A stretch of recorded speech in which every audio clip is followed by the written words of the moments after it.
요한복음 2장. 사흘째 되던 날 갈릴리 가나에 혼례가 있어 예수의 어머니도 거기 계시고 예수와 그 제자들도 혼례의 청함을 받았더니 포도주가 떨어진지라. 예수의 어머니가 예수에게 이르되 저들에게 포도주가 없다 하니 예수께서 이르시되 여자여 나와 무슨 상관이 있나이까? 내 때가 아직 이르지 아니하였나이다. 그의 어머니가 하인들에게 이르되 너희에게 무슨 말씀을 하시든지 그대로 하라 하니라. 거기에 유대인의 정결 예식을 따라 두세 통 드는 돌 항아리 6이 놓였는지라. 예수께서 그들에게 이르시되 항아리에 물을 채우라 하신즉 아귀까지 채우니 이제는 떠서 연회장에게 갖다 주라 하심에 갖다 주었더니 연회장은 물로 된 포도주를 맛보고도 어디서 났는지 알지 못하되 물 떠온 하인들은 알더라. 연회장이 신랑을 불러 말하되 사람마다 먼저 좋은 포도주를 내고 취한 후에 낮은 것을 내거늘 그대는 지금까지 좋은 포도주를 두었도다 하니라. 예수께서 이 첫 표적을 갈릴리 가나에서 행하여 그의 영광을 나타내시며 제자들이 그를 믿으니라. 그 후에 예수께서 그 어머니와 형제들과 제자들과 함께 가버나움으로 내려가셨으나 거기에 여러 날 계시지는 아니하시니라. 유대인의 유월절이 가까운지라. 예수께서 예루살렘으로 올라가셨더니 성전 안에서 소와 양과 비둘기 파는 사람들과 돈 바꾸는 사람들이 앉아있는 것을 보시고 노끈으로 채찍을 만드사 양이나 소를 다 성전에서 내쫓으시고 돈 바꾸는 사람들의 돈을 쏟으시며 상을 엎으시고 비둘기 파는 사람들에게 이르시되 이것을 여기서 가져가라. 내 아버지의 집으로 장사하는 집을 만들지 말라 하시니 제자들이 성경 말씀에 주의 전을 사모하는 열심히 나를 삼키리라 한 것을 기억하더라.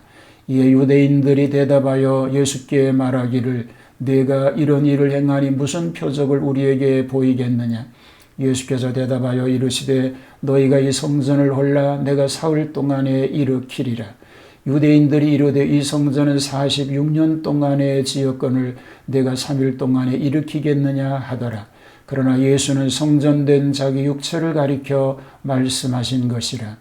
죽은 자 가운데서 살아나신 후에야 제자들이 이 말씀하신 것을 기억하고 성경과 예수께서 하신 말씀을 믿었더라. 유월절에 예수께서 예루살렘에 계시니 많은 사람이 그의 행하시는 표적을 보고 그의 이름을 믿었으나 예수는 그의 몸을 그들에게 의탁하지 아니하셨으니 이는 친히 모든 사람을 아심이요 또 사람에 대하여 누구의 증언도 받으실 필요가 없었으니 이는 그가 친히 사람의 속에 있는 것을 아셨음이니라. 샬롬. 주님의 은혜와 평화가 함께 하시기를 축복합니다. 요한복음의 저자는 예수님이 하나님의 아들이심을 집중적으로 증거합니다. 지금까지는 세례 요한과 그의 제자들의 증언을 통하여 증거하였습니다. 이제부터는 그의 하신 일을 통하여 그의 구주이심을 증거하고 있습니다. 자, 오늘은 요한복음 2장 처음 표적과 첫 권능 행사의 기사를 함께 살펴보겠습니다. 가나에서의 첫 표적입니다. 예수님의 첫 표적은 북방 갈릴리 지방 일개 농촌인 가나라고 하는 작은 동네에 보통 일반 서민 중에서 흔히 알려진 혼인 예식장에서 행하셨는데 그 내용은 축복입니다. 표적을 행하심의 그 환경 조건을 보면 때는 사흘 되던 날이지요. 1장 43절에 빌립을 부르신 날로부터 사흘 되던 날입니다. 장소는 갈릴리 가나 나다나엘의 고향이기도 합니다. 시기는 혼인집에서 포도주가 모자란 때입니다. 마리아는 예수님께 이 사실을 알리며 은근히 대책을 기대하였습니다. 표적을 시행하신 방법을 보면 예수님의 첫째 명령과 순종이 소개되지요. 항아리에 물을 채우라고 하였더니 하인이 채웁니다. 둘째 명령과 순종을 보면 이제 떠서 연회장에게 갖다 주라고 하셨더니 그대로 순종한 것입니다. 표적을 행하신 결과는 뭘까요? 연회장에 감탄적인 반응이 나옵니다. 신랑을 불러서 극구 찬양하며 나중까지 좋은 포도주를 두었다고 합니다. 하인들은 예수님의 행하신 일의 신비로운 비밀을 알고 있었습니다. 제자들이 하나님께 영광을 돌리는 것이 이 표적을 보고 더욱 믿게 되었습니다. 그 후에 가버나움으로 가시게 되었습니다. 자, 첫 권능을 행하시지요. 첫 표적과는 반대로 예루살렘 성전을 더럽히는 무리를 숙청하신 일입니다. 놀라운 권위의 행사입니다. 권능을 행하신 배후 관계를 보면 때는 유대인의 유월절이고 장소는 예루살렘 성전입니다. 내용은 뭘까요? 성전이 더러워졌기 때문이지요. 성전 안에서 돈 바꾸는 사람들이 앉은 것을 보셨기 때문입니다. 권능을 행하십니다. 그 모습을 보면 예수님의 놀라우신 권위적 명령이 있습니다. 채찍으로 다 내쫓습니다. 돈 바꾸는 자의 상을 엎으십니다.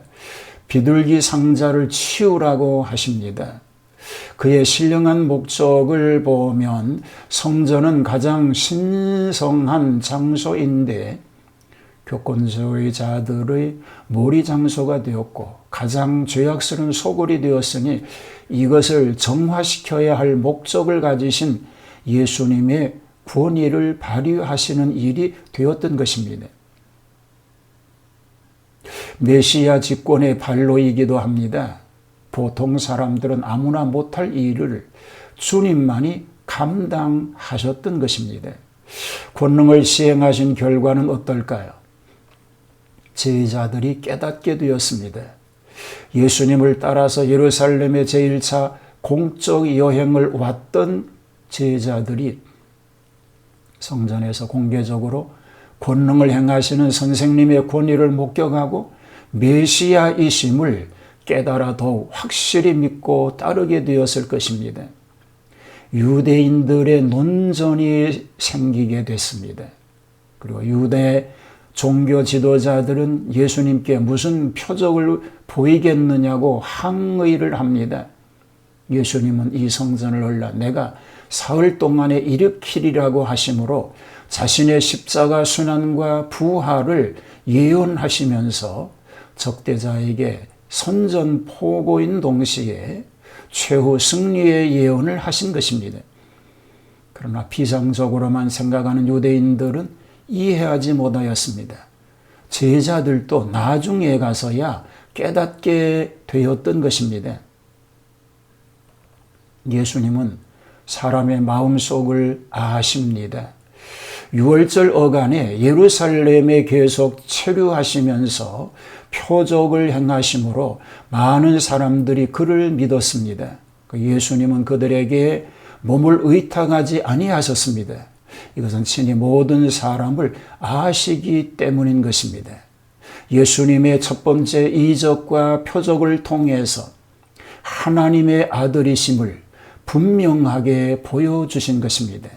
예수님의 행적을 통해서 하나님을 경외하는 믿음과 예수 그리스도를 메시아로 고백하는 신앙 고백의 삶이 넘쳐나게 되기를 주님의 이름으로 축복합니다. 하나님, 계속되는 이적과 표적을 통해서 하나님의 영광이 드러나게 됐던 그 놀라운 예수님의 사역과 같이 이 시대에도 하나님이 이런 놀라운 역사를 이루시는 줄로 믿습니다. 영육 중에 곤고함 가운데 머물러 있지 않게 하시고 치료하시는 능력의 역사를 통해서 새롭게 하심으로 하나님 영광 큰 뜻을 이루시는 주님의 은혜로 넘치는 삶이 되게 하여 주시옵소서. 어려운 시대를 잘 믿음으로 감당하게 하시고 하나님이 원하시는 뜻이 반드시 이 땅에 이루어지도록 함께하여 주옵소서. 예수님 이름으로 기도하옵나이다. 아멘.